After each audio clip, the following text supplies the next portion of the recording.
Hello guys, welcome to JTC. Is it possible to use multiple operating systems in a single machine? Yes, it's possible. We can use multiple operating systems in a single machine, and the whole process is called as virtualization.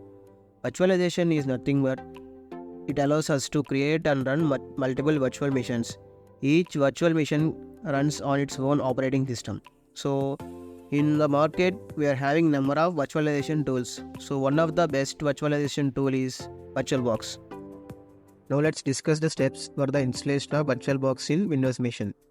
Navigate to the Windows search bar and open the browser. Here I am using Brave as my default browser. Now in Brave search bar, type VirtualBox and hit the enter.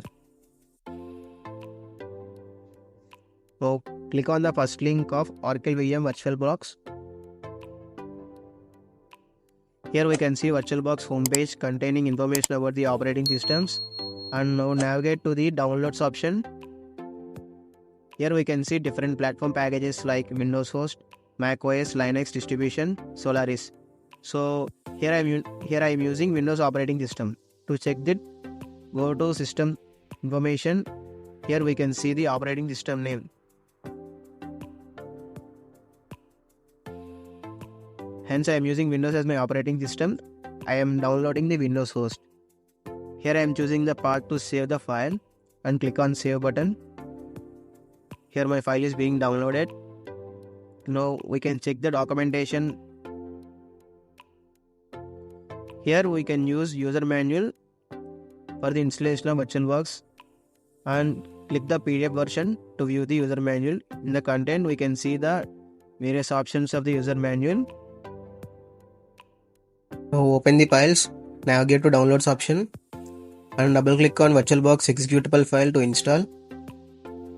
A new window will be opened and it states that there are some packages which are missing, and now we need to install the packages. Go to Brave browser and search for Microsoft C++ redistribution. Click on the first link and scroll down.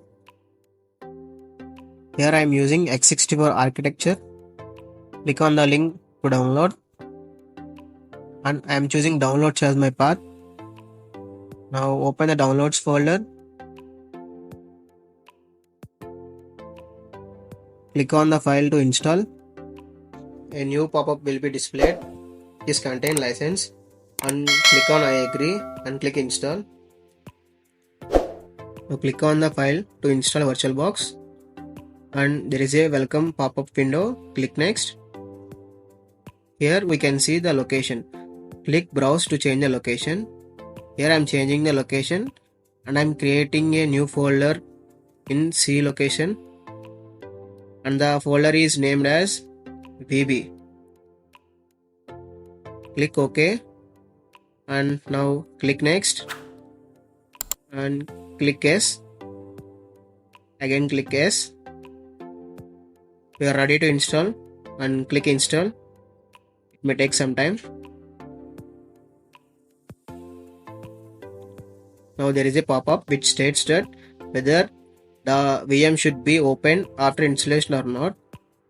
Click the checkbox and click finish.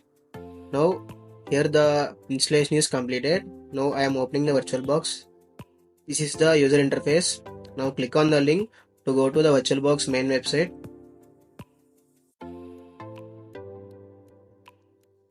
And coming back to the VirtualBox, there is three options: files, machine and help. In files we can see preferences and updates and some of the options. From here we can check updates, whether the version is up to date or not. Here my version is up to date. And in help we can see the documentation, online support and about VirtualBox. In this about VirtualBox we can see VirtualBox version and basic information. That's it for today guys. In the next video we will discuss how to use virtual machine and create multiple VMs